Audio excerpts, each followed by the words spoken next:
Mike Cross thought retiring from the police force meant leaving danger behind. He was wrong. When a powerful billionaire crime lord became dangerously obsessed with his 18-year-old daughter Emma, Mike discovered that some threats don't respect badges or retirement. With only his loyal German Shepherd Shadow by his side, the former officer faced an enemy with unlimited resources, corrupt connections inside law enforcement, and absolutely zero conscience. 3 brutal armed assaults, 2 desperate kidnappings, 1 father's impossible choice. Vincent Cordova wanted Emma as his possession, and he had the money and power to take whatever he desired. But the ruthless billionaire made one critical miscalculation. He underestimated a father's love and a retired canine's unwavering loyalty. What followed was a deadly war that would test every skill Mike had learned in 20 years on the force. Please support us by subscribing to the channel. The rain hammered against the windows of the small diner on the outskirts of Portland as Mike Cross sat in the corner booth, his calloused hands wrapped around a coffee cup that had long gone cold. Across from him sat his daughter Emma, 18 years old, her bright eyes scanning through college brochures with the kind of hope Mike hadn't felt in years. She was everything good that remained in his life, the only reason he'd kept going after retiring from the force 3 years ago. Shadow, his 10-year-old German Shepherd, lay beneath the table, his distinctive white-gray coat still damp from the rain, amber eyes alert despite the late hour. Emma had been accepted to Portland State University with a partial scholarship, but the remaining tuition was more than Mike's pension could handle. He'd been taking odd jobs, security gigs, anything to make the numbers work. He never told Emma about the collection notices or the second mortgage on their modest house. She deserved to dream without the weight of his failures on her shoulders. What Mike didn't know was that 3 blocks away, in the back of a black Mercedes with tinted windows, someone was watching them. Vincent Cordova wasn't accustomed to being told no. At 52, he'd built an empire that stretched from legitimate tech investments to the darker corners of organized crime. His tailored suit probably cost more than Mike's truck, and the Rolex on his wrist could have paid Emma's tuition 10 times over. But Vincent hadn't become one of the West Coast's most powerful men by being generous. He took what he wanted, and right now, he wanted Emma Cross. It had started 6 months ago at a charity gala. Emma had been working as a server to earn extra money, weaving between tables of Portland's elite with practiced grace. Vincent had watched her all evening, captivated by her genuine smile, the way she moved with unself-conscious elegance. He'd made discreet inquiries. Single father, retired cop. Financial struggles. Perfect. He'd sent gifts, flowers to her workplace, anonymous scholarship offers. All rejected. Emma didn't even know who was sending them. Mike had made sure of that, his cop instincts recognizing the smell of trouble, even if he couldn't yet identify its source. Vincent drummed his fingers on the leather seat, his patience wearing thin. The private investigator's report sat on his lap. Mike Cross, decorated officer, forced into early retirement after testifying against a corrupt deputy chief. Emma Cross, honor student, no criminal record, worked 2 part-time jobs while maintaining a 4.0 grade average. The investigator had noted something else, too. The girl was never alone. Either her father or that damn dog was always with her. Shadow had been Mike's K-9 partner before retirement, a legend in the Portland Police Department for his ability to detect explosives and track suspects through impossible terrain. The scars on his muzzle and shoulder weren't decorations. They were evidence of a dog who'd put his life on the line more than once. Mike had fought the department for 8 months to keep Shadow after retirement, arguing that separating them would be cruel. He'd won, but it had cost him friendships and probably contributed to his forced exit. Now, as Mike finally convinced Emma it was time to head home, Shadow's behavior changed. The German Shepherd rose slowly, his body going rigid, ears pinned forward toward the diner's front windows. A low growl rumbled in his chest, barely audible beneath the rain and dinner conversation. Mike recognized that warning instantly. His daughter was in danger. His hand instinctively moved to his hip, where his service weapon used to sit, finding only empty space. He'd turned in his badge and gun 3 years ago. He wasn't a cop anymore. He was just a father. Mike's eyes swept the diner, looking for threats, finding nothing obvious. But Shadow never lied. If the dog sensed danger, danger was there. Mike stood slowly, positioning himself between Emma and the windows. Emma noticed her father's change in demeanor, the way his shoulders tensed, how his eyes went cold and calculating. She'd seen this look before, usually right before something bad happened. Shadow moved to her side, pressing against her leg, ready to act. Outside, Vincent made a decision. Subtlety had failed. It was time for a more direct approach. He pulled out his phone and made a call. The conversation was brief, economical. By morning, Mike Cross would understand that some offers can't be refused. Vincent had been patient, had tried to do this the civilized way. But patience was a luxury he no longer felt inclined to afford. Emma would be his, one way or another. He'd already imagined their life together, had architects designing additions to his estate, had jewelry selected. In his mind, it was already decided. All that remained was convincing the girl and removing her father from the equation. Mike didn't sleep that night. He sat in the living room of their small 2-bedroom house, Shadow at his feet, his old service pistol on the coffee table in front of him. He'd kept the weapon despite turning in his department-issued firearm, a personal purchase he'd made years ago, registered and legal. He never thought he'd need it again. The house was dark, except for the blue glow from the muted television, casting shadows that made the familiar room feel foreign and threatening. Emma had gone to bed hours ago, exhausted from her double shift at the campus bookstore. She had no idea her father was downstairs, armed and waiting for an enemy he couldn't yet name. Shadow hadn't settled either. The dog moved between the front door and the windows, his senses on high alert, picking up something Mike's human limitations couldn't detect. At 3:17 in the morning, Shadow's low growl brought Mike to full attention. A car was approaching, driving slowly, headlights off. It stopped 4 houses down, engine still running. Mike moved to the window, staying to the side, peering through the gap in the curtains. The vehicle was a black SUV, windows tinted, plates obscured by mud. 2 men exited from the passenger side, both wearing dark clothes, moving with the practiced efficiency of professionals. Mike's mind raced through possibilities. This wasn't random. Someone had sent them. His hand closed around the pistol, thumb finding the safety. He moved to the stairs, positioning himself where he could see both the front door and the living room windows. Shadow took up position at the base of the stairs, between Mike and any threat that might breach the door. The dog's training hadn't faded. If anything, age had made him more focused, more dangerous. The men didn't approach the front door. Instead, they moved around the back of the house, testing windows, looking for an easy entry point. Mike had installed new locks and a security system 2 years ago. Nothing fancy, but enough to slow down casual intruders. These men weren't casual. They worked quickly, efficiently, producing tools from jacket pockets. One pulled out what looked like a Slim Jim, preparing to force the back door. That's when Mike made his presence known. He flipped on the back porch light, his sudden illumination freezing the intruders mid-action.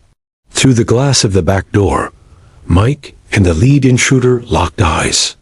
Mike raised his pistol, not aiming directly, but making it clear he was armed. The message was simple. Leave now, or this ends badly for everyone. For a moment, nobody moved.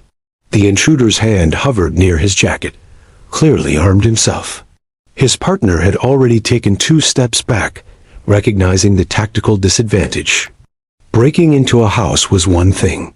Getting into a gunfight with a former cop who had the high ground, was another. The lead man pulled out a phone, spoke briefly into it. Then both men retreated, moving quickly back toward their vehicle. Mike watched the SUV drive away before allowing himself to breathe. His hands were steady, the pistol comfortable and familiar in his grip. Years of training don't fade. But his heart was pounding, adrenaline flooding his system. This wasn't over. This was a probe, a test. They'd be back, better prepared next time. Shadow remained at alert, watching his partner, waiting for commands. Emma appeared at the top of the stairs, wearing an oversized police academy shirt Mike had given her years ago, her hair tousled from sleep. She'd heard voices, seen the lights. Her father stood at the base of the stairs, gun in hand, looking every bit the cop he used to be. The fear in her eyes cut Mike deeper than any bullet could. "What's happening?" she asked, her voice small and frightened. Mike lowered the pistol, engaging the safety, setting it on the hall table.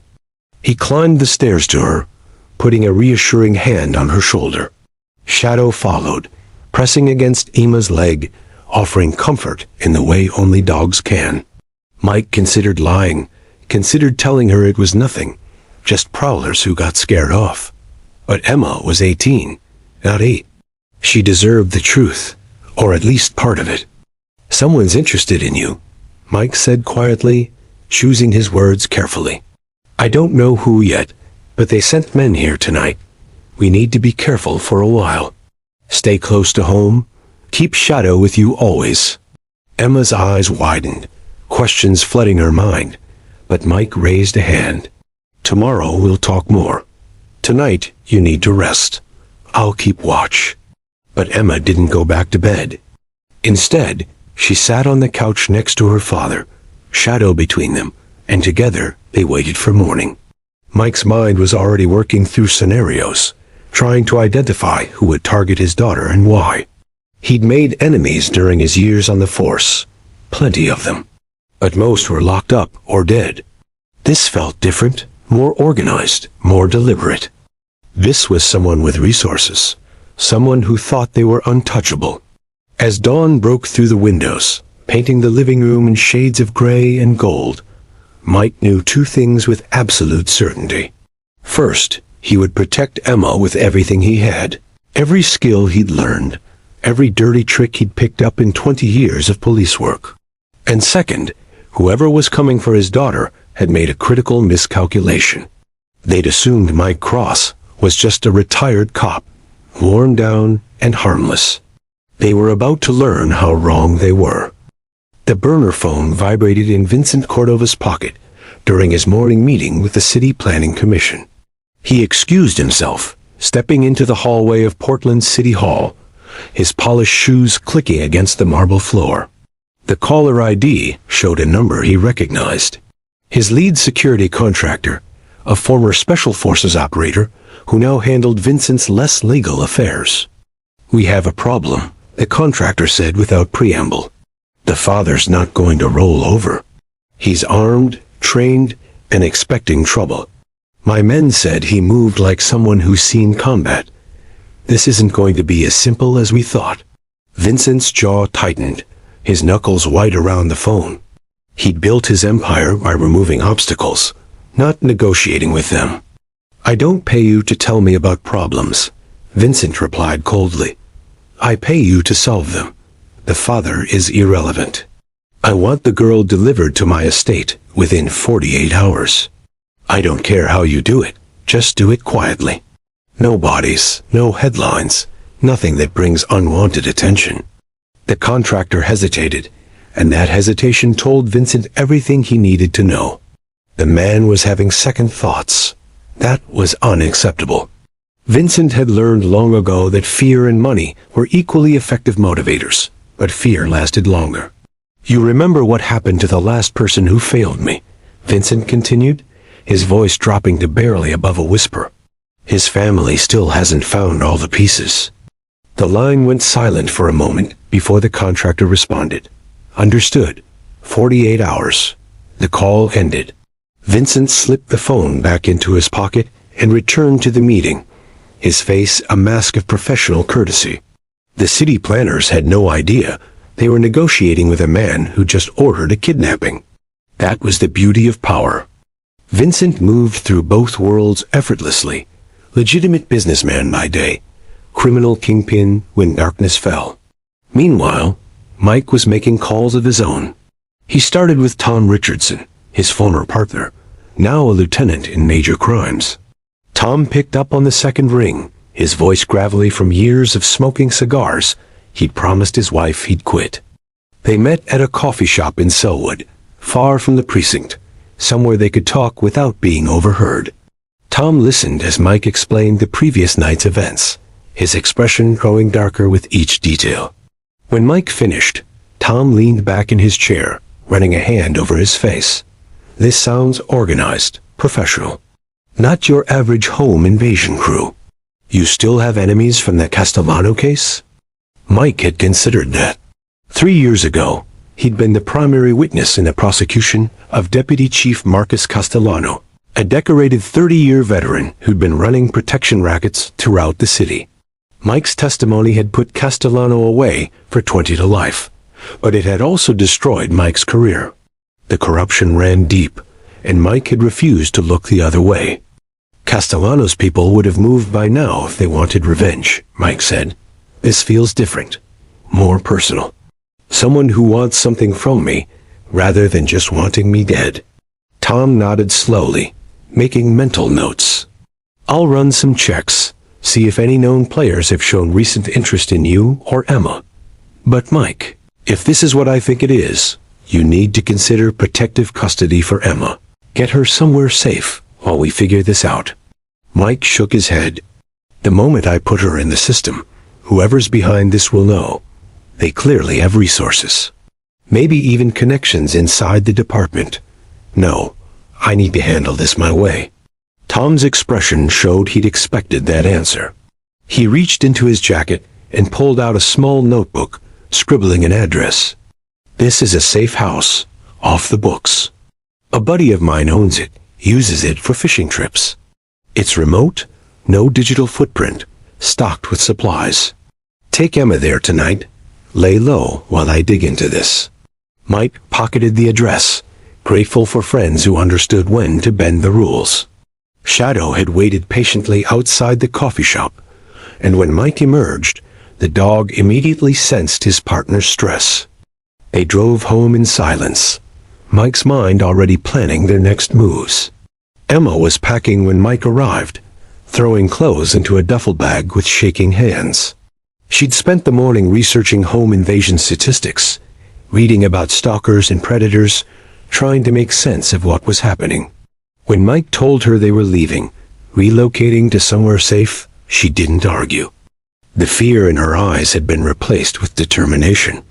She was her father's daughter, after all. They left that afternoon, Mike's truck loaded with supplies. Shadow in the back seat next to Emma. Mike took a circuitous route, doubling back several times, checking for tails.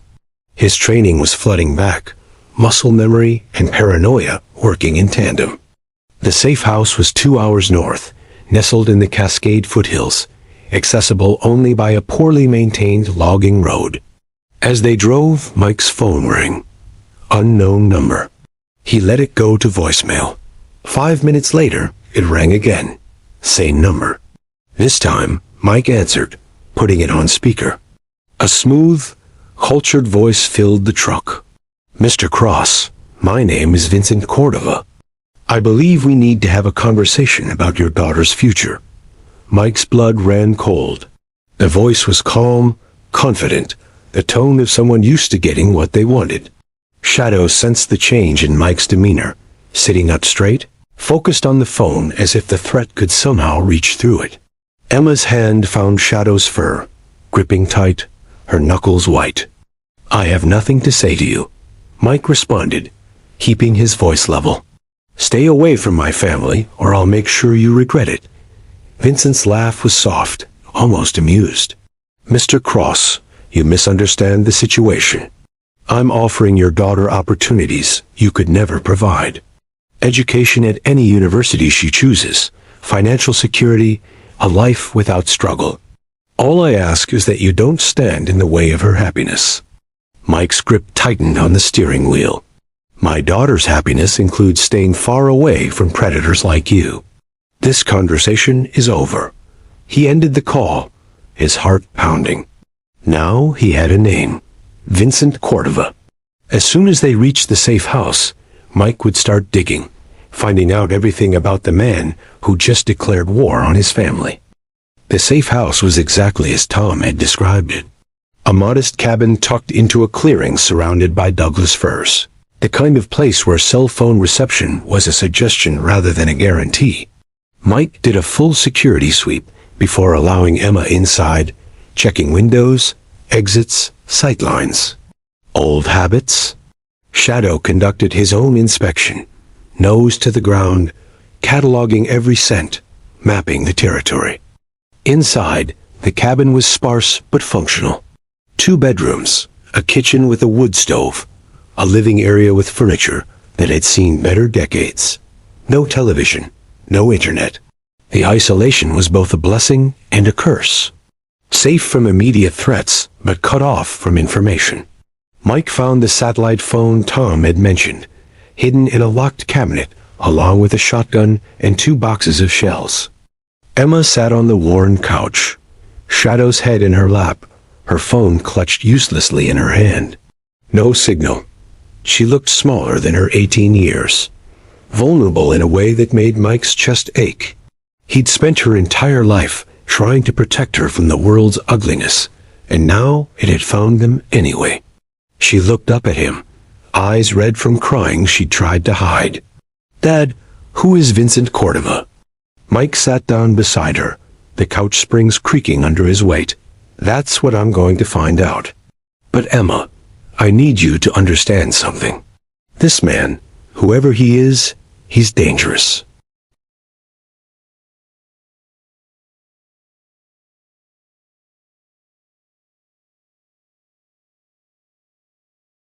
Emma nodded slowly, processing information she was too young to need. Shadow shifted, resting his scarred muzzle on her knee, offering comfort without words.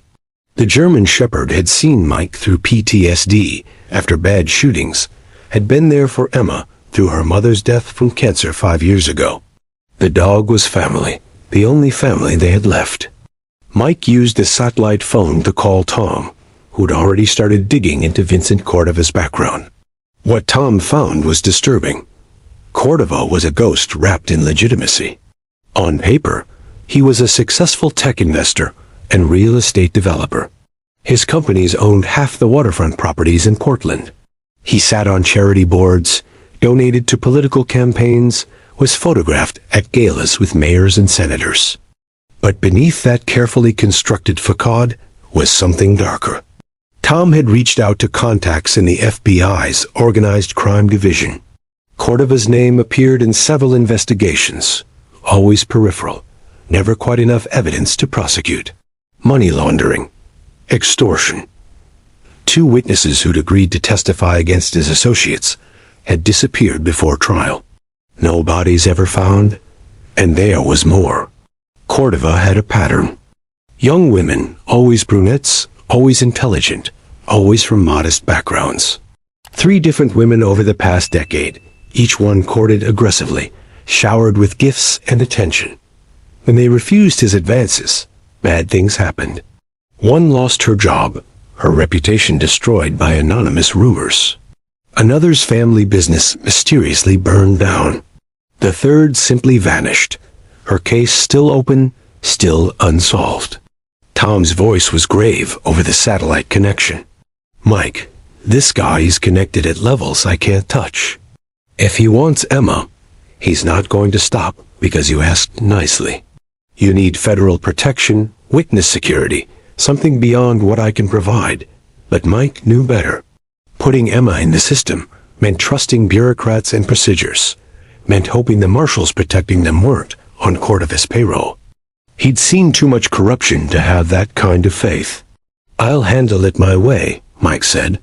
Tom sighed, the sound of a man who'd known that would be the answer. "Just be careful." And Mike, if this goes sideways, if you need backup, you call me. I don't care if it costs me my badge. You're still my brother." After the call ended, Mike sat in the darkness of the cabin, listening to Emma's soft breathing from the bedroom, Shadow's quiet presence at his feet. He was one man with a retired police dog against a billionaire with unlimited resources and no conscience. The odds were impossibly stacked. But Mike had something Cordova didn't.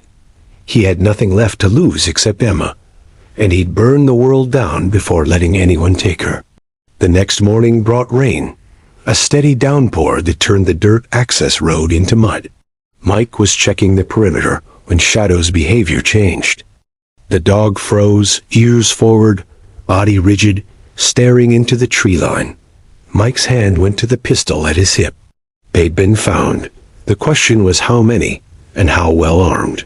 Shadow moved forward, positioning himself between Mike and the threat, a low growl building in his throat. Mike scanned the forest, looking for movement, finding nothing, but the dog never lied. Someone was out there, watching, waiting. Mike backed toward the cabin, keeping his eyes on the trees, one hand on Shadow's collar, ready to move fast if needed. Then he saw it, a glint of light reflecting off glass.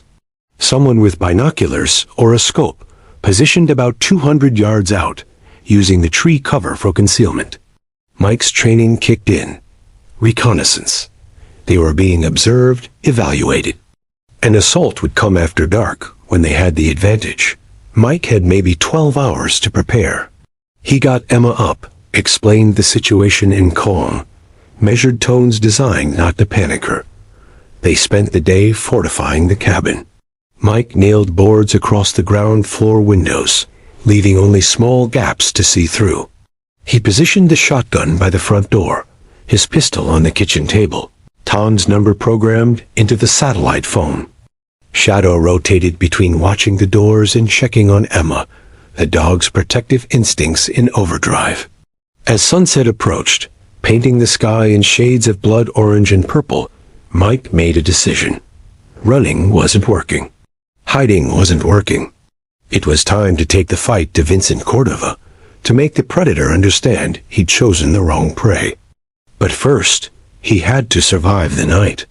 Shadow sensed the coming confrontation, his body tense, ready.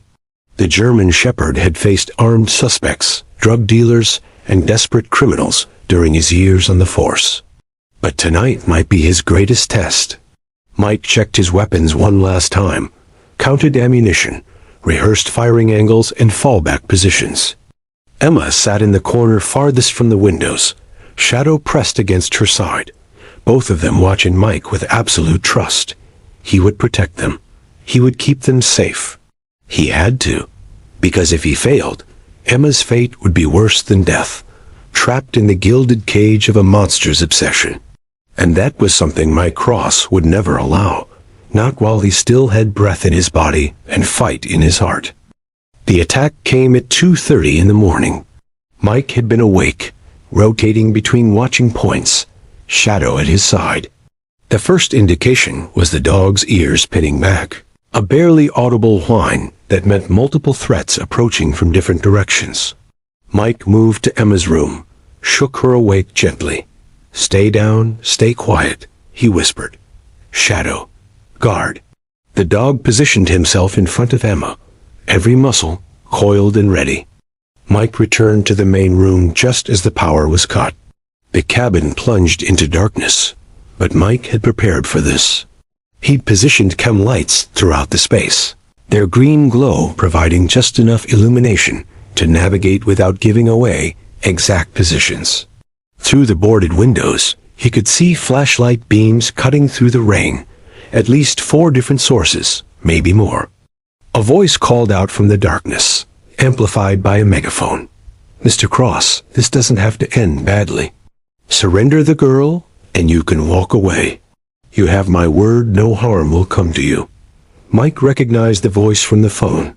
Vincent Cordova himself had come, confident enough in his power to personally oversee Emma's abduction. That arrogance would be his downfall.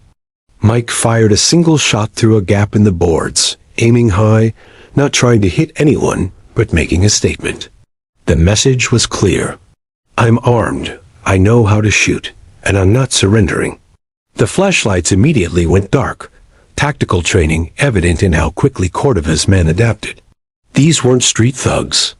These were professionals, possibly former military or police. The cabin had two entry points, the front door and the back door. Mike had reinforced both, but determined men with time could breach either. The windows were boarded, but that was temporary protection at best. His advantage was familiarity with the space and shadow senses. The dog could hear and smell threats Mike's human limitations would miss. A loud crash came from the back of the cabin. They were testing the door, measuring its strength. Shadow's growl intensified, the dog wanting to engage but held in place by training. Mike moved to cover the back entrance, shotgun raised, finger on the trigger. If they came through that door, they'd meet both barrels at close range. But the crash was a diversion.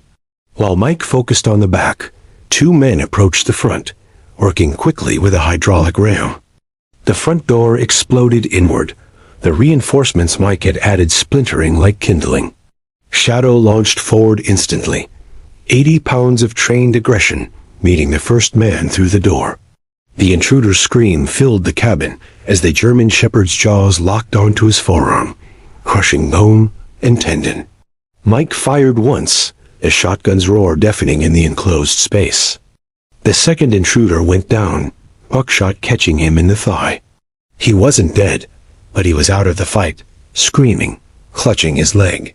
Shadow released the first man, who scrambled backward through the shattered doorway, blood streaming from his mangled arm. Two down, but how many more were coming? The back door buckled under repeated strikes. Mike pivoted, tracking the sound, ready to fire again. But then Emma screamed.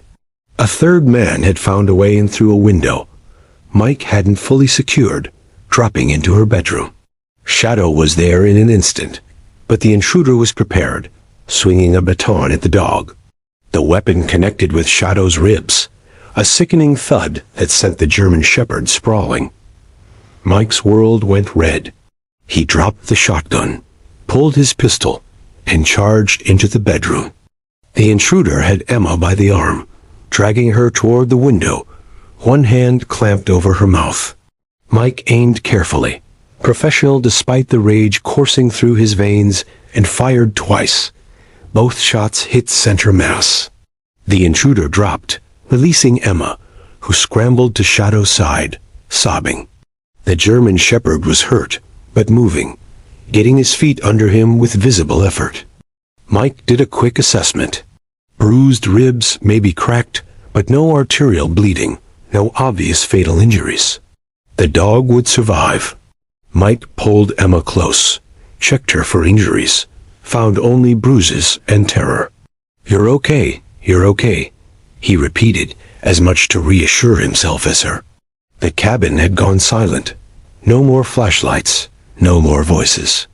Cordova's men had retreated, regrouping, reassessing. They'd expected an easy grab, a frightened retired cop who'd fold under pressure. Instead, they'd found a warrior protecting his child, willing to kill without hesitation. 3 of Cordova's men were casualties now, one possibly dead, the other 2 seriously injured. That would give them pause. Mike used the satellite phone to call Tom, explained the situation in terse sentences. Tom didn't waste time with recriminations or "I told you so's." He simply said, "I'm coming, bringing backup. Stay alive until I get there." Mike had bought them time, but the respite was temporary. Cordova would regroup, would bring more men, heavier weapons. The next assault would be the last one. Either the cavalry would arrive, or Mike and Emma would die defending this cabin. As dawn approached, Mike fortified their position as best he could. He dragged the dead intruder outside, not wanting Emma exposed to the body. He reloaded weapons, counted remaining ammunition, prepared for the worst. Shadow lay near the wood stove, Emma gently wrapping his ribs with torn strips of sheets, whispering encouragement to the injured dog. Mike's phone buzzed. A text from an unknown number. "You've made your point, Mr. Cross. But this ends today. One way or another, I'm leaving with Emma. The only question is whether you'll be alive to regret opposing me." Mike didn't respond. There was nothing left to say. Vincent Cordova had drawn a line, and Mike had crossed it with bullets and blood. Now it was just a matter of who wanted it more. Outside, through gaps in the boarded windows, Mike could see movement in the tree line. More men, better equipped this time. He counted at least 6 distinct positions, maybe more hidden from view. They were setting up for a siege, planning to overwhelm through superior numbers and firepower. Mike's ammunition was running low. Shadow was injured. Emma was terrified. And help was still hours away, assuming Tom could even find them in time. Mike looked at his daughter, at his faithful dog, at the weapons that represented their last defense against evil. He'd spent 20 years enforcing the law, believing in justice and procedure. But the law couldn't help him now. Out here, in this remote cabin, there were no courts, no juries, no appeals. There was only survival. And Mike Cross was very, very good at surviving. Tom Richardson drove like a man possessed, his unmarked police cruiser pushing 90 on the winding mountain roads. In the passenger seat sat Detective Sarah Chun, major crimes, one of the few cops Tom trusted completely. In the back seat were 2 tactical officers, both veterans who'd worked with Mike Cross back in the day. They knew what they were heading into, and they'd come anyway. Tom's phone rang, dispatch patching through an emergency call. Shots fired at coordinates matching the safe house location. Multiple casualties reported. Tom's foot pressed harder on the accelerator. He'd known Mike for 15 years, had seen him in firefights before. Mike didn't panic, didn't miss, didn't quit. If Mike was still shooting, he was still alive. That was all that mattered. Back at the cabin, Mike was doing math he didn't like. 16 rounds left for the pistol. 4 shells for the shotgun. 6 hostiles visible, probably more in reserve. His training said to conserve ammunition, make every shot count. His instincts said to go loud, aggressive, make them afraid to advance. Shadow was on his feet again, limping but functional, positioning himself near Emma. The dog's loyalty was absolute.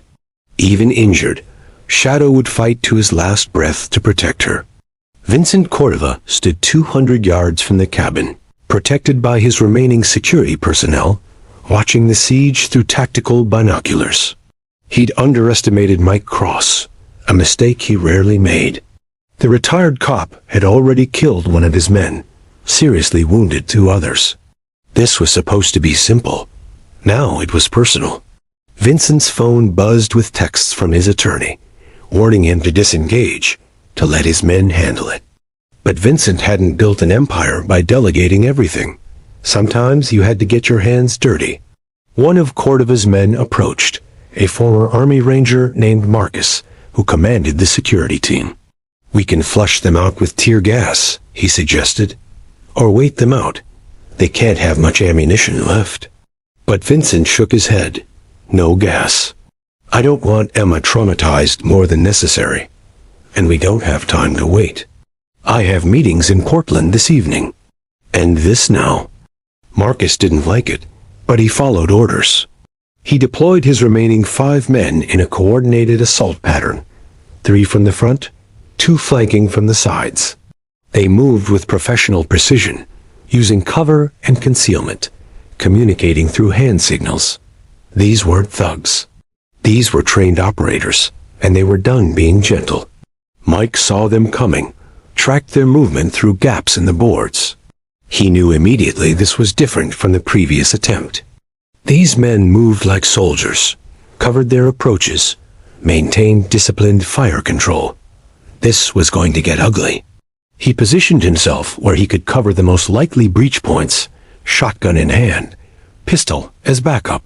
Shadow remained with Emma, the last line of defense if Mike fell.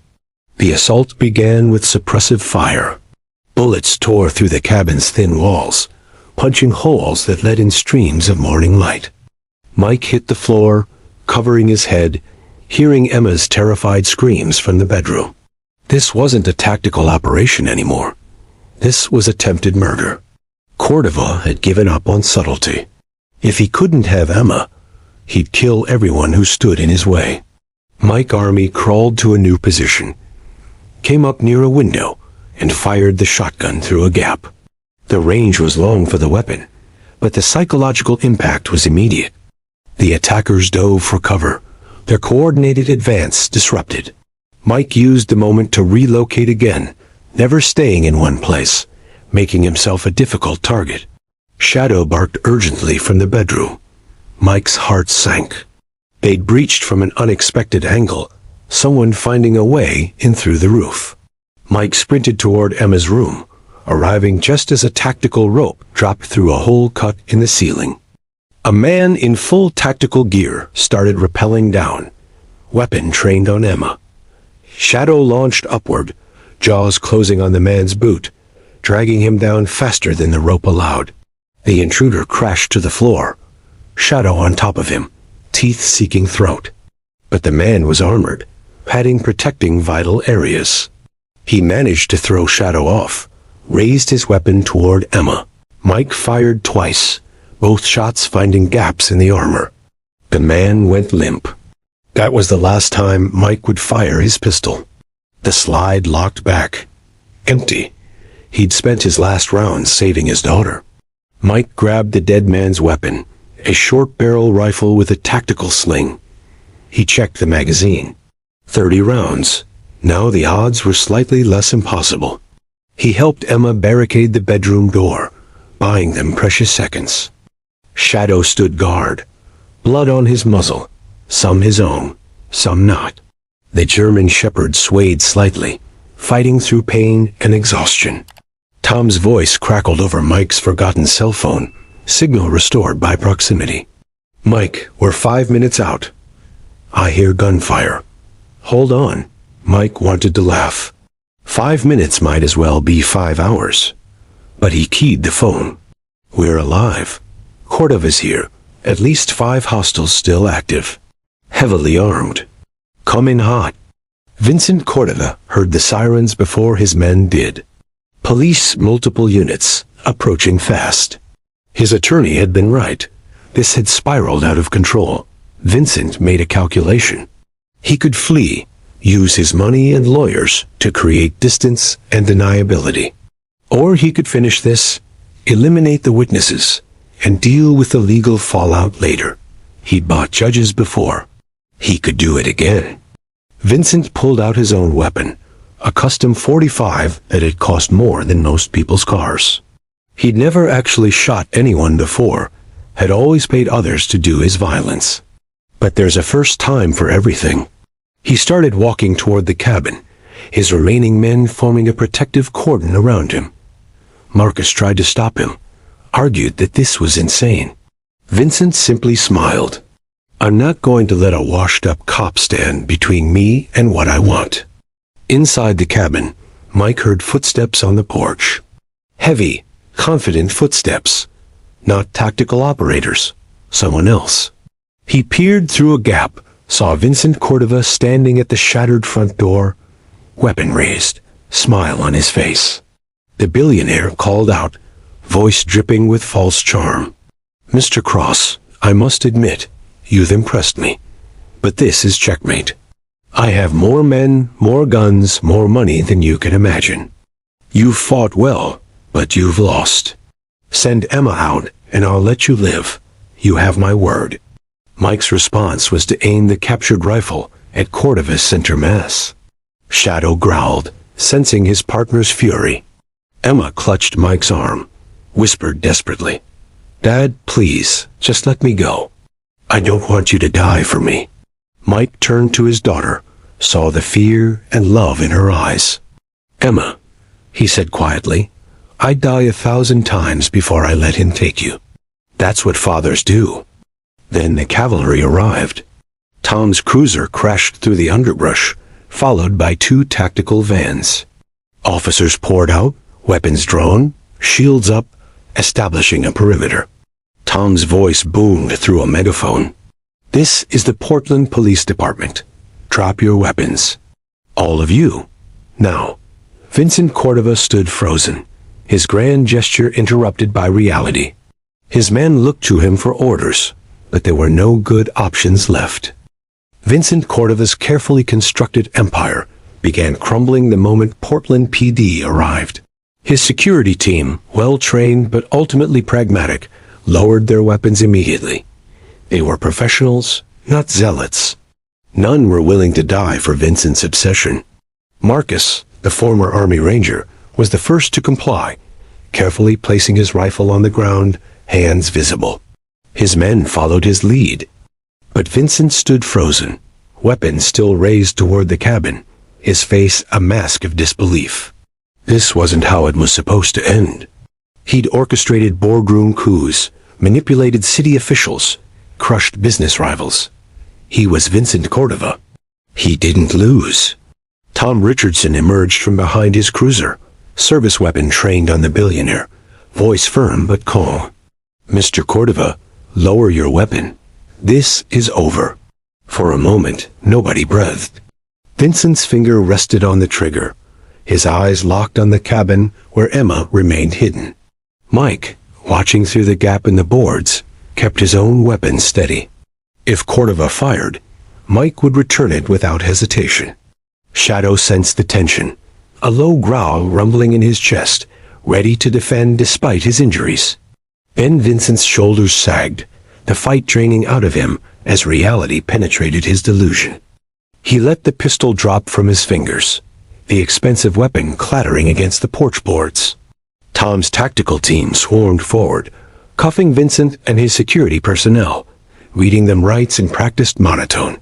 Sarah Chun coordinated evidence collection, photographing the scene, documenting the carnage Vincent's obsession had created. Tom approached the cabin cautiously, calling out before entering, "Mike, it's over. Stand down." Mike lowered his weapon, but didn't release it until he saw Tom's familiar face. The two men locked eyes, a moment of understanding passing between them. Tom had seen the bodies, the blood, the evidence of desperate combat. He knew Mike had done what was necessary, what any father would do. Emma emerged from the bedroom, Shadow limping beside her, both of them battered but alive. She ran to her father, collapsing into his arms, years of held-back tears finally breaking free. Emma rode in the ambulance with Shadow, refusing to leave the dog who'd saved her life multiple times that night.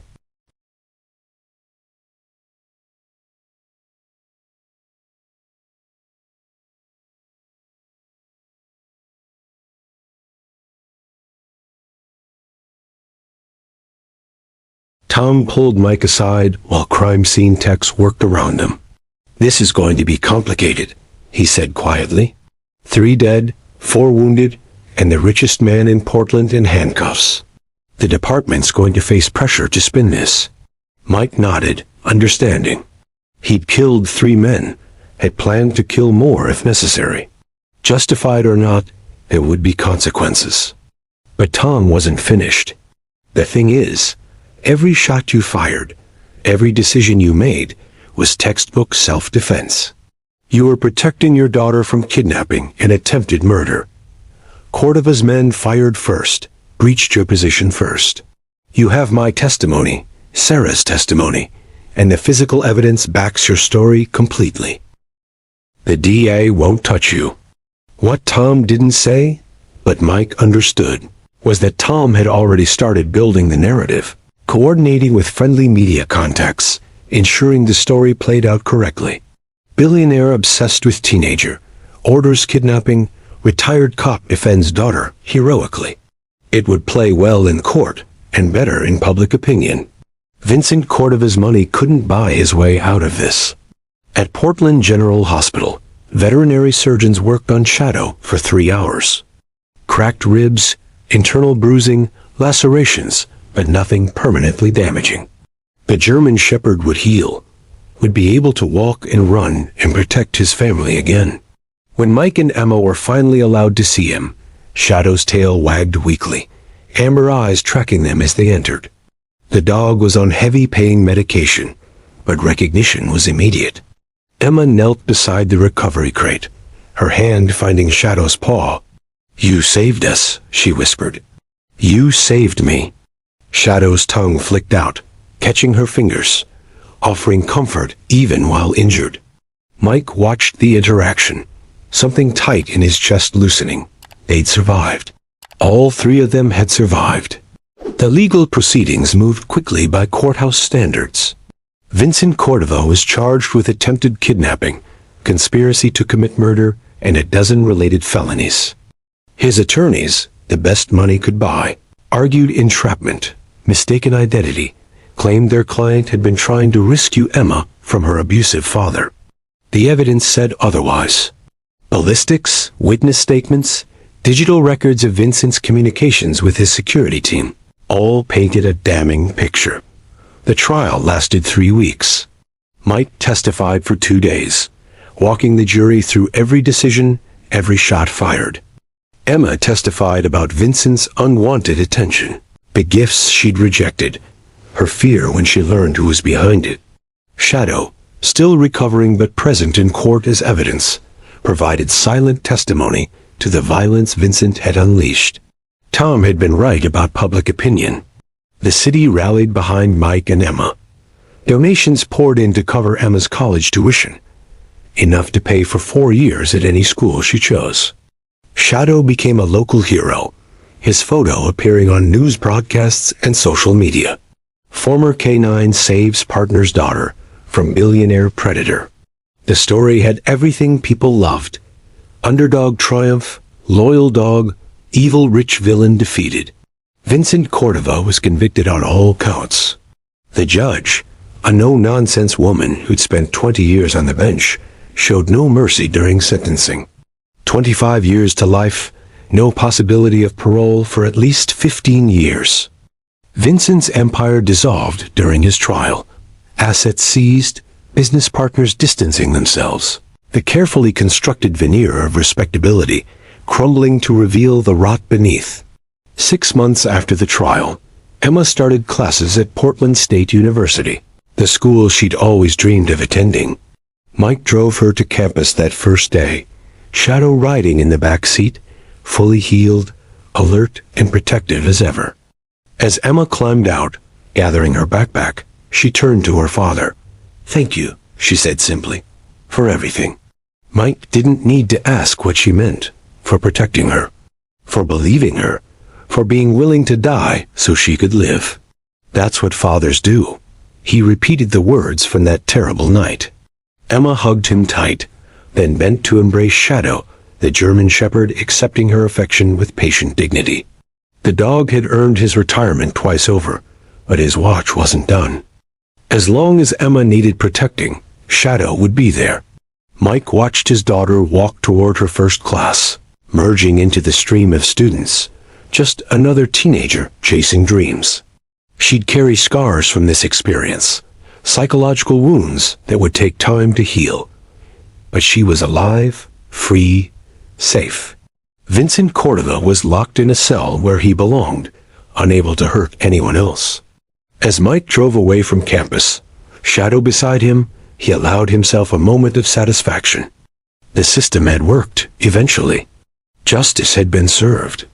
And sometimes, just sometimes, the good guys won. 3 years had passed since that bloody night in the cabin. Mike Cross had aged in ways that went beyond the gray in his beard. The department had offered him his badge back, full reinstatement with back pay, citing his heroism during the Cordova case. Mike had declined. He'd remembered why he left in the first place. The corruption, the politics, the compromise. Instead, he'd used some of the donation money to start a private security consulting business, advising families on protection strategies, teaching personal defense courses. Emma was thriving at Portland State, majoring in criminal justice with a minor in psychology. She'd considered becoming a cop like her father, but Mike had gently steered her toward victim advocacy. She had a gift for helping people who'd survived trauma, probably because she understood it so intimately. She volunteered at a women's shelter, teaching self-defense, sharing her story when it helped others feel less alone. Shadow was showing his age. 12 years old now, the German Shepherd moved slower, slept more, his distinctive white-gray coat having turned almost completely silver. But his eyes remained sharp, his loyalty undiminished. He still accompanied Emma to campus several times a week, still positioned himself between her and potential threats, still scanned every room they entered. Some instincts never fade. Life had settled into comfortable routine. Mike had even started dating again, a teacher named Rebecca, who worked at Emma's old high school. Nothing serious yet, but Rebecca understood Mike's world, didn't judge him for the violence he'd committed protecting his daughter. She'd met Shadow, passed the dog's inspection, earned cautious approval from Emma. Small steps toward normalcy. Then Mike's phone rang at 2 in the morning. Unknown number. He almost ignored it, remembered the last time he'd done that. He answered, voice rough with sleep. The caller was Tom Richardson, but his tone carried none of their usual camaraderie. Mike, I'm sorry to wake you, but you need to know. Vincent Cordova escaped custody during a medical transport 6 hours ago. We've been searching, but he's gone. Deep underground with resources we can't track. Mike was fully awake instantly. Adrenaline replacing exhaustion. How is that possible? He was in a maximum security facility. Tom sighed, the sound of a man delivering news he'd hoped never to share. He had help. Inside help. Guards were bribed. Routes were altered. Systems were hacked. We're investigating. But Mike, right now we need to focus on keeping Emma safe. Cordova's attorney tried to claim his client was seeking legitimate medical treatment, but we found communications. Vincent's obsession hasn't faded. If anything, 3 years in prison made it worse. Mike's mind was already moving through protocols, security measures, contingencies he'd hoped never to implement. Where's Emma now? At her apartment, Tom said. I've got units outside, plainclothes surveillance. But Mike, you know as well as I do that, if Cordova is truly motivated with enough money and planning, he can get to her. We need to relocate her. Maybe out of state, maybe witness protection. Mike was already dressing, checking his weapons, old habits returning instantly. I'm going to her now. Keep your units in place, but tell them I'm coming. And Tom, find Cordova. Whatever it takes, however many laws you have to bend. Find him before he finds us. Mike ended the call, moved to the closet where his tactical gear was stored. He'd hoped never to wear it again. He'd been wrong. Shadow was already awake, sensing Mike's urgency, the dog's posture alert despite his age. Mike knelt, looked into those amber eyes that had seen so much. One more mission, old friend. I know you're tired. I know it hurts. But Emma needs us. Shadow's response was to move toward the door, waiting, ready. Some bonds transcend age and injury and exhaustion. The pack was threatened. That's all Shadow needed to know. Mike drove toward Emma's apartment, hyper-aware of every vehicle around him, checking mirrors constantly, hand resting on the pistol in his center console. His phone rang again. Emma, panicked, her voice breaking. Dad, there's someone watching my building. I saw him from my window, just standing there, staring up. I'm scared. Mike's foot pressed harder on the accelerator. Lock your doors, stay away from windows. I'm 10 minutes away. The cops outside should see him too. But when Mike arrived, the plainclothes units Tom had mentioned were both unconscious in their vehicle, drugged or gassed, alive but incapacitated. The watcher Emma had seen was gone. Mike's blood ran cold. This was coordinated, professional, the work of someone with serious resources. Cordova had spent 3 years planning this moment, and he'd planned well. Mike entered Emma's building with Shadow, weapon drawn, moving fast but careful. The elevator was too slow, too vulnerable. They took the stairs, Shadow keeping pace despite the strain on his aging joints. Emma's apartment was on the 4th floor. The door was open. Mike's heart stopped.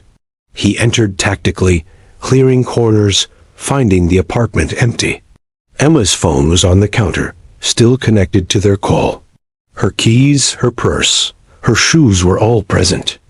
She'd been taken fast and silent, probably drugged or incapacitated before she could scream. Shadow moved through the apartment, nose to the ground, tracking scents, stopping at the window that led to the fire escape. That's how they'd entered and exited. Professionals using unexpected angles. Mike pulled out his phone, called Tom, delivered the news in flat, controlled tones. Emma's been taken. Your units were compromised, probably drugged. This was planned, coordinated. They had inside information about your response. Tom's cursing was creative and prolonged. Then his tactical mind engaged. Okay. We'll issue an Amber Alert, mobilize every unit, check traffic cameras.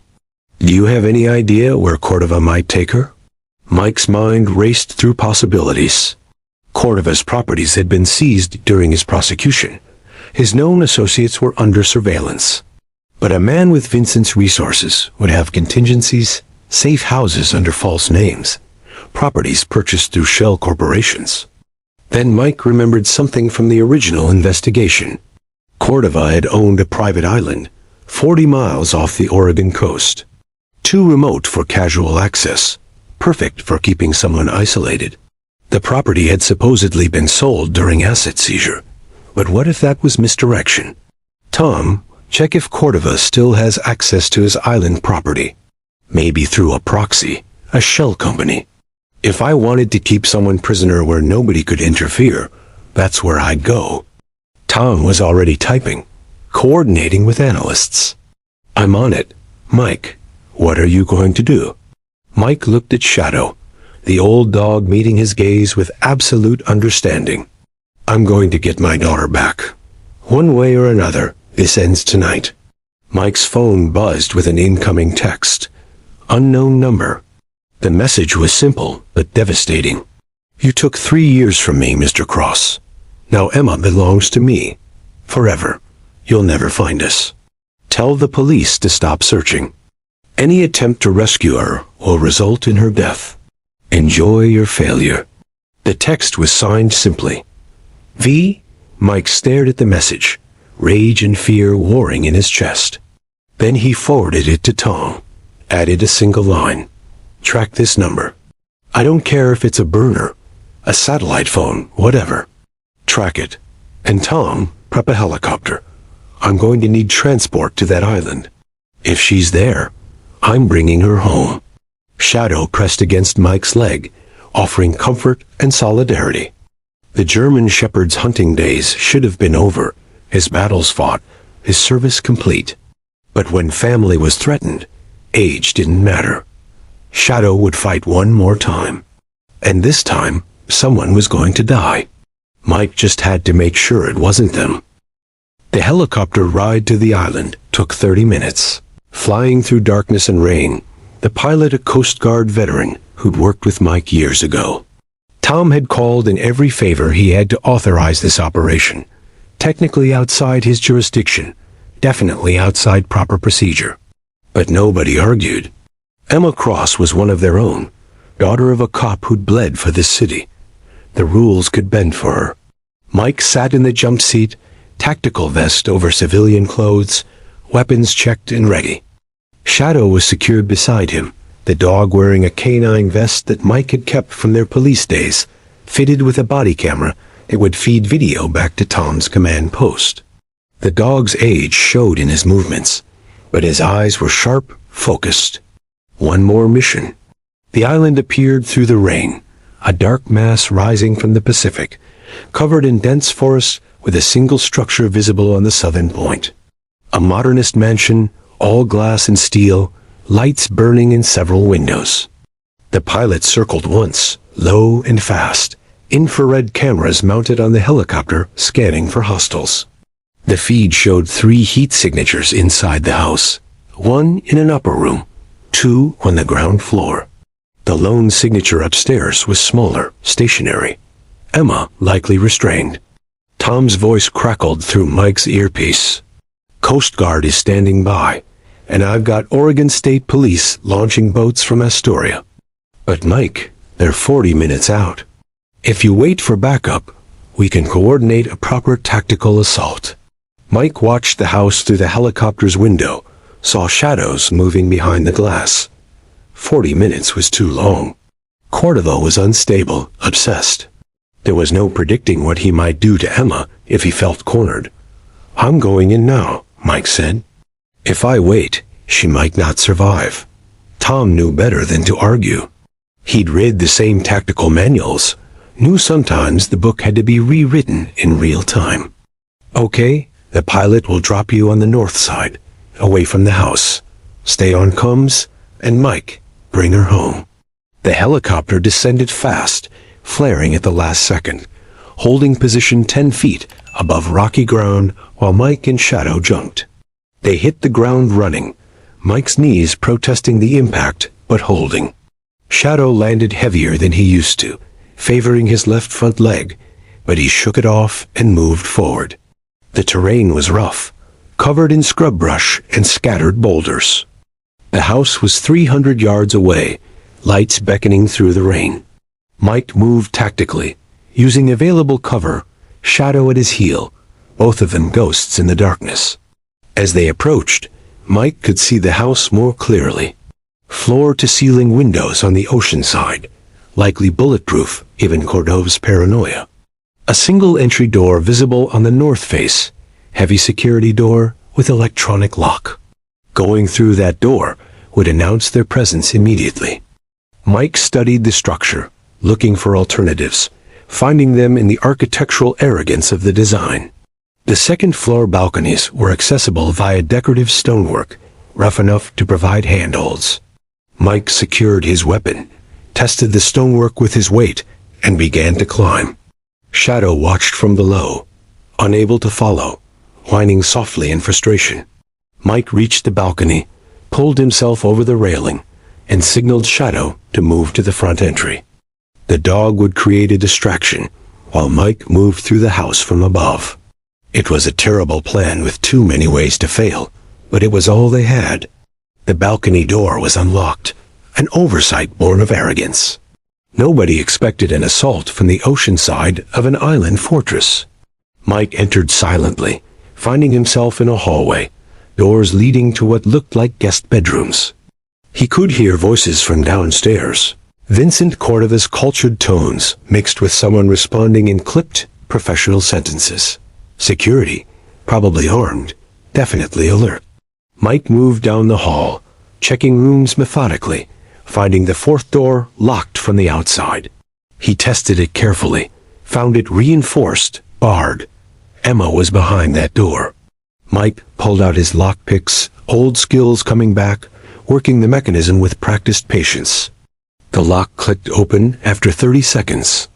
Mike eased the door open, weapon ready, and found his daughter. Emma was handcuffed to a bed frame, duct tape over her mouth, eyes wide with terror that turned to desperate hope when she saw Mike. He moved to her quickly, removed the tape gently, worked on the cuffs with his picks. "Are you hurt?" Emma shook her head, tears streaming. He said, her voice was barely a whisper, he said we're getting married tomorrow. That he had a minister coming, that I'd learn to love him eventually. Dad, he's insane. Mike got the cuffs open, helped Emma to her feet.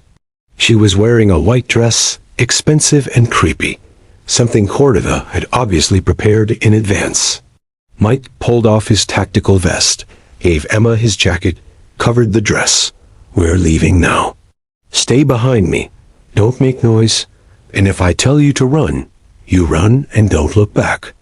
Understood?" Emma nodded, her hand finding his, squeezing tight. They moved toward the door just as gunfire erupted from downstairs. Shadow had made his entrance, the distraction louder than Mike had hoped. Vincent's voice rose in panic, shouting orders. The security guard's response was professional, controlled, moving to intercept the threat. Mike heard Shadow's distinctive bark, fierce and territorial, the sound of furniture breaking, a man screaming. Mike and Emma rushed down the main stairs, arriving in the great room to find chaos. Shadow had the security guard on the ground, the man's weapon knocked away, the dog's jaws locked on his arm. Vincent Cordova stood near the floor-to-ceiling windows, his own weapon drawn, pointing alternately at Shadow and the stairs where Mike now appeared. "Let her go," Mike said calmly, his own weapon trained on Vincent. "This is over. You're surrounded. Coast Guard is inbound. Police will be here in minutes. You can surrender peacefully, or I can end this permanently. Your choice." Vincent's laugh was unhinged, the sound of someone who'd finally broken. "End it? You can't end this. Emma and I are meant to be together. I've spent 3 years thinking about nothing else, planning every detail of our life together. She's mine." Emma stepped forward, her voice steady despite the terror. "I'm not yours. I never was. You're a monster who tried to buy me like property. My answer 3 years ago was no. My answer now is no. My answer will always be no." Vincent's face contorted with rage. He raised his weapon toward Emma. Mike fired first, 3 shots, center mass, textbook accuracy. Vincent Cordova dropped, weapon clattering across the expensive tile floor, blood pooling beneath him. Shadow released the security guard, who wisely chose to remain on the ground, hands visible. Mike moved to Vincent, checked for pulse, found none. 3 years of obsession, millions of dollars spent, lives destroyed, and it ended here, on a cold floor, in a house nobody would remember. Mike felt nothing. No satisfaction, no regret, just the hollow relief of a threat finally neutralized.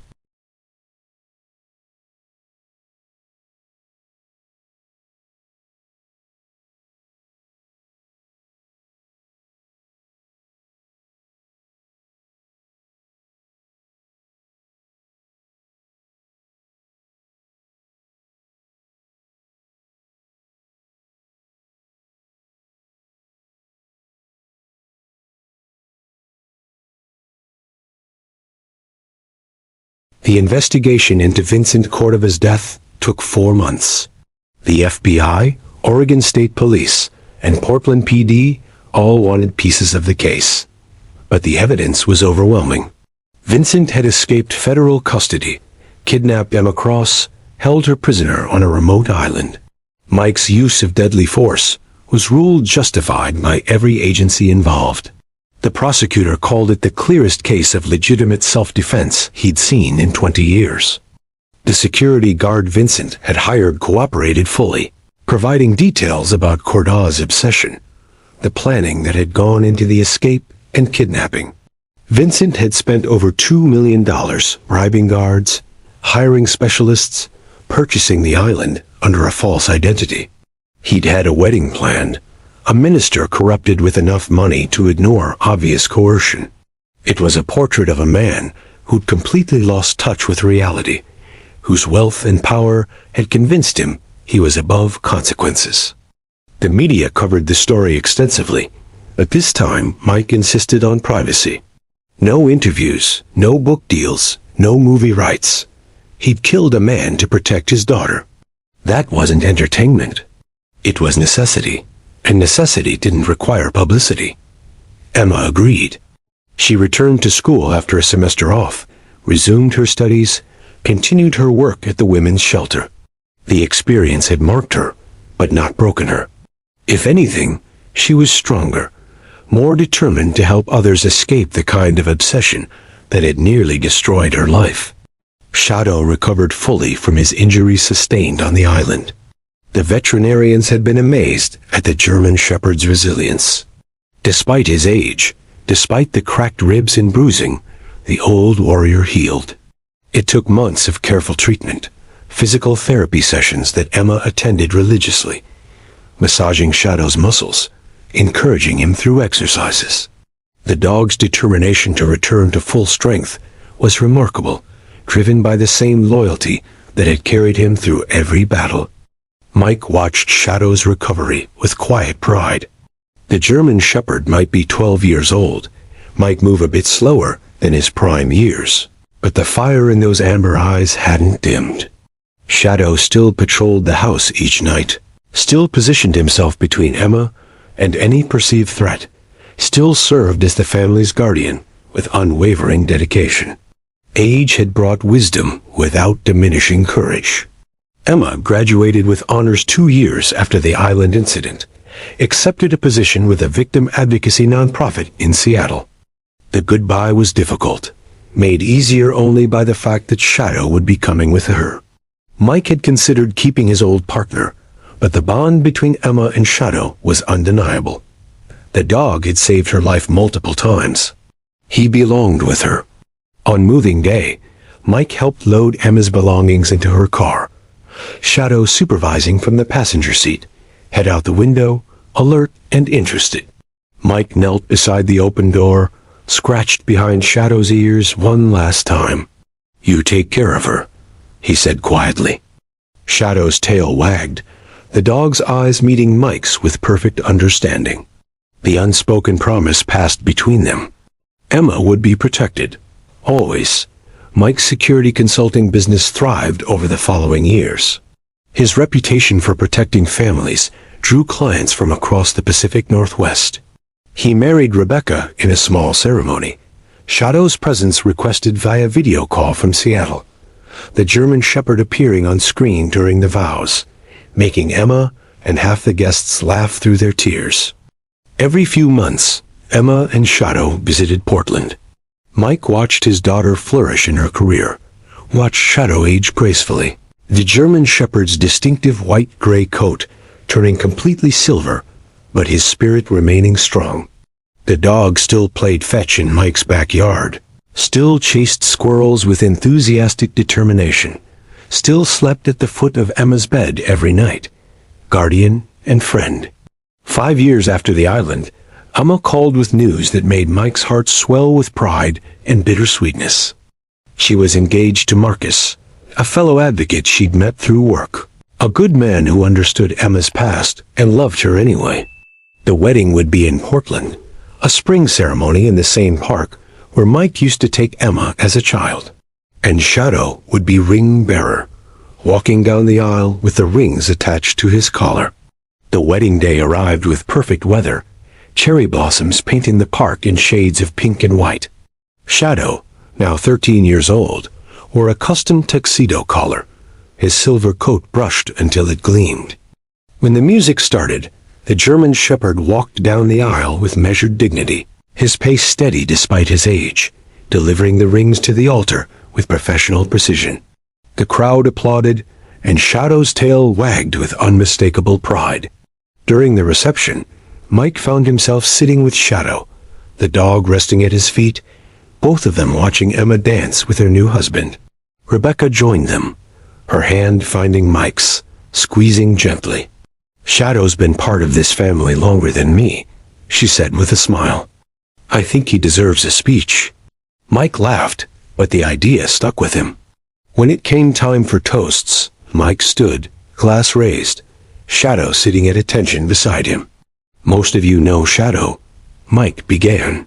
"My former canine partner, Emma's protector, our family's guardian. This dog has saved our lives more times than I can count. He's been shot at, fought armed criminals, faced down evil without hesitation. But more than that, he's been loyal, constant, the kind of friend who never judges, never wavers, never quits. Emma, when your mother died, Shadow slept outside your bedroom door every night for a year. When Cordova came for you, Shadow put his life on the line without a second thought. He's not just a dog. He's family. He's a hero. And I'm honored to have served alongside him." The crowd erupted in applause. Shadow's tail wagged furiously, the dog clearly understanding he was being praised. Emma came over, knelt beside Shadow, buried her face in his silver fur. "Thank you," she whispered, "for everything. For keeping me safe. For loving me." Shadow licked her face, gentle and affectionate, the warrior showing his softer side. As the evening wound down, Mike stood on the edge of the park, watching the celebration continue. Shadow joined him, pressing against his leg in that familiar way, offering companionship without words. They stood together in comfortable silence, two old soldiers watching the next generation build their lives, their battles fought, their wars won. Mike thought about the path they had led here. The violence, the fear, the moments when everything could have gone wrong. He'd killed a man to protect his daughter. That weight never fully left. But standing here, watching Emma laugh with her husband, Shadow healthy and content at his side, Mike knew he'd made the right choices. Every hard decision, every sacrifice, every moment of violence had led to this. Peace, safety, family. Shadow looked up at Mike, amber eyes still sharp despite his age, tail wagging slowly. The German shepherd was 13 years old, had earned his retirement multiple times over, but his watch continued. As long as Emma needed protecting, as long as the pack required a guardian, Shadow would be there. Some bonds transcend age. Some loyalties never fade. And some heroes, whether man or dog, keep going long after others would quit. Mike scratched behind Shadow's ears, the gesture familiar and comforting.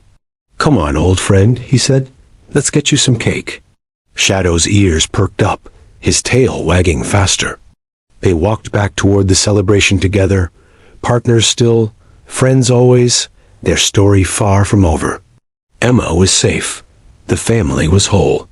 And Shadow, the faithful German shepherd who'd faced down monsters and won, was exactly where he belonged. Alive, loved, and still on duty. The future stretched ahead with promise. Emma and Marcus building their life together. Mike and Rebecca enjoying their partnership. And Shadow, silver-coated and wise, continuing his eternal watch. The battles were behind them, but the victories endured. Some families are born. Others are forged through fire and blood and unwavering loyalty.